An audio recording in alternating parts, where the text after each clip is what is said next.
Shabbat, Daf Samech Amud Bet. Bonjour tout le monde. Ah, une petite introduction pour expliquer ce que faisait le père de Shmuel à ses filles à propos du mikvé. Alors, il y a deux possibilités. On a le droit de rentrer dans un fleuve pour faire mikvé, même si c'est de l'eau courante, à condition que ce soit de l'eau de source. Maintenant, si c'est de l'eau de pluie, c'est impossible. Il faut que ça soit dans un mikvé. La Torah nous dit dans un mikvé. Mikvé, ça veut dire c'est de l'eau rassemblée qui ne bouge pas, qui stagne. Alors, c'est simple. En été, au début de l'été, Yom Nissan, au début de l'été, il y a encore beaucoup de pluie qui tombe des montagnes et de l'eau qui descend des montagnes et la fonte des neiges. Donc l'Euphrate, il a plus d'eau de pluie, il est rempli d'eau de pluie, plus que d'eau de source. Donc on n'a pas le droit d'aller au mikvé dedans. Qu'est-ce qu'il faisait? Il faisait un mikvé juste à côté, il creusait un mikvé, et puis il faisait couler l'eau par une petite rigole dans le mikvé. Parfait. Donc elles allaient au mikvé en dehors du fleuve. Maintenant, en Tishré, c'est-à-dire à la fin de l'été, il n'y a pas eu d'eau. Il ne pleut pas en Eretz Israël tout l'été. Et ce qu'il y a, c'est que d'eau de source. Donc à ce moment-là, elle peut aller directement dans le mikvé, juste qu'il faut lui mettre des nattes tressées pour pas qu'elle s'enfonce les pieds dans la boue et qu'il y ait une interférence avec l'eau du fleuve. D'accord. Maintenant, on peut commencer la Gemara. Donc deux lignes, la deuxième ligne. David Léou mikvé biyomé Nissan. Il leur faisait un mikvé Yom Nissan. Yom Nissan, ça veut dire au début du printemps. Mais ça y est, les Rav, c'est une preuve. Il pense comme Rav, d'Amarav, Mitra, Vemarava, Saada, Rabba, Prat. Le Saada, Rabba, c'est-à-dire la preuve qu'il y a de l'eau en Eretz Israël, c'est le Pérat. Et le Pérat arrive jusqu'à Babel. Donc si on voit de l'eau, beaucoup d'eau dans le Pérat, si on le voit le niveau monter, on est content parce qu'on sait qu'en Eretz Israël, il y a de l'eau. Savar, et qu'est-ce qu'il pense? Chez Loïr ou un autre film, à la Zochalim. Il ne faut pas qu'il y ait des notes films, il ne faut pas qu'il y ait plus d'eau de pluie que de l'eau de source. Il regarde Shmuel. Donc il en marque lequel avec Shmuel, d'Amar Shmuel, Nara Mikipé Mivrach. Le Nahar, lui, il se nourrit de son célade, de sa source, c'est-à-dire de son rocher, de sa source. Il se nourrit de sa source. Et puisqu'il se nourrit de sa source, donc on a toujours le droit d'aller dans un fleuve. Demande Tosfot, pourquoi en hiver il y a beaucoup plus d'eau? C'est bizarre, il pleut, il y a beaucoup plus d'eau. Donc ça vient de la pluie. Il dit non, c'est sûr que ça vient de la pluie, mais il dit que chaque litre qui tombe de pluie, il y a 2 litres qui sortent de la source. Alors pourquoi c'est comme ça? Est-ce que c'est un phénomène physique? Oui, c'est un phénomène physique. Moi je pourrais dire que plus il y a de pluie, plus il y a de l'eau qui rentre dans les nappes phréatiques, et quand elles se remplissent, elles jaillissent, et ça ne s'appelle plus de l'eau de pluie, parce que ça s'est transformé en eau de source. Donc c'est peut-être ça, il y a peut-être d'autres raisons. Peut-être que l'eau attire l'eau. Ou pliga d'idée à d'idée. Donc maintenant, mais même Shmuel n'est pas d'accord avec lui-même. Pourquoi? Parce que ici, nous dit Shmuel qu'on a le droit d'aller dans un mikvé tout le temps, dans un fleuve tout le temps. Pourquoi? Parce que l'eau vient principalement de la source. Et on voit que non, d'Amar Shmuel, Enamaim et Tarim Bezochalim, on n'a pas de se purifier, on ne peut pas se purifier avec de l'eau qui est courante, donc l'eau de fleuve. Et la Prat, il n'y a que le Prat qu'on a le droit, mais seulement Beyom Tishri, à la fin de l'été, Bilva. Donc lui aussi il est d'accord qu'en hiver on n'a pas le droit. Donc il y a des contradictions.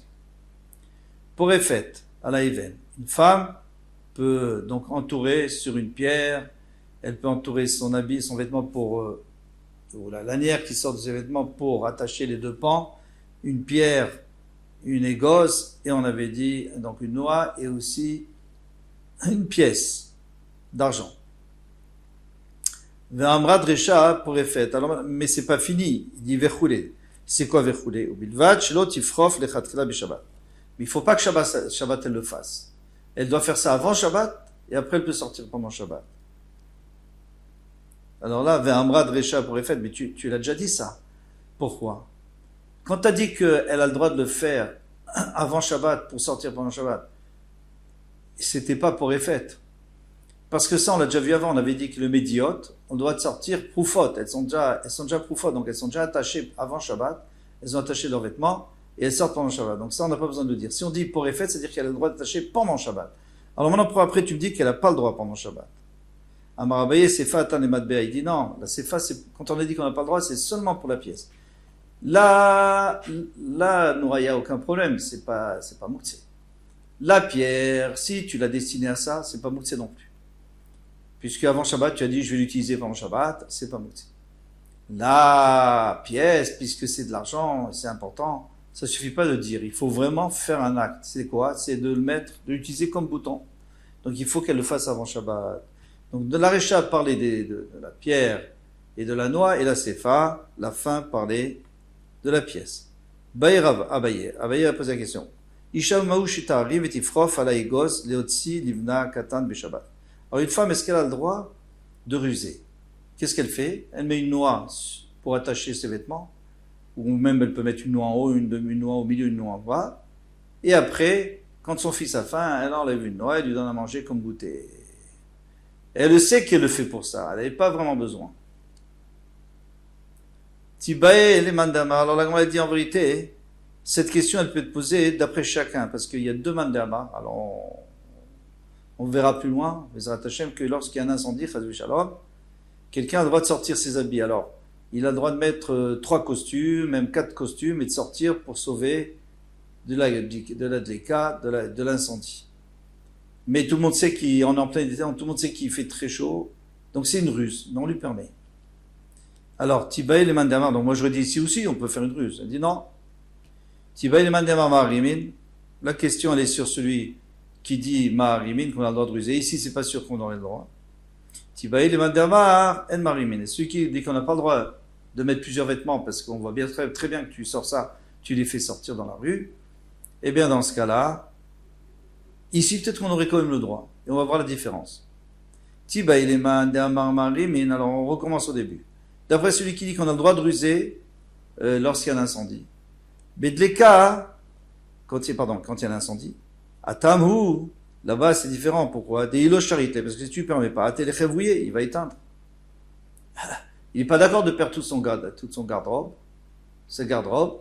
Donc pour pas, alors on lui permet de sortir. De toute façon, finalement, il est habillé avec, ou elle est habillée avec. Avalacha, mais ici, l'otele afouké. Si on lui permet pas, elle va pas sortir la noix. Elle sait très bien qu'elle va pas sortir la noix pour son fils dans la rue, dans la main. Donc on lui permet pas. Même si là-bas tu lui permets, ici c'est pas sûr que tu lui permets. Au Dilma, tu peux dire exactement le contraire. Mais d'après celui qui dit que là-bas on n'a pas le droit de faire des ruses, là-bas dans l'incendie, Bedleka, à propos de l'incendie, Atam derechotsa bekach, là-bas, c'est l'habitude de sortir comme ça. Par exemple, quelqu'un qui vend des vêtements, il sort avec plusieurs vêtements sur lui. Donc ça s'appelle porter, ça. C'est pour ça qu'on ne lui permet pas. S'il y avait un chinouille, si elle fait un chinouille, elle fait un changement, on aurait le droit. Mais ici, c'est pas comme ça qu'on fait sortir une noix, franchement. C'est vraiment midi à 14h de l'enrouler pour fermer son habit. Et ma Shapir demi, peut-être qu'on aurait le droit, parce que finalement, elle l'a sorti, elle a fermé son habit, il n'y a aucun problème. Maintenant, si elle veut changer d'habit, elle peut. Même si elle avait pensé avant. Teikou, il n'y a pas de réponse. Voilà. Donc, quand tu n'as pas de réponse, on se quitte pour jusqu'à la prochaine fois. Kol Touf, à bientôt, Bezrat Hashem.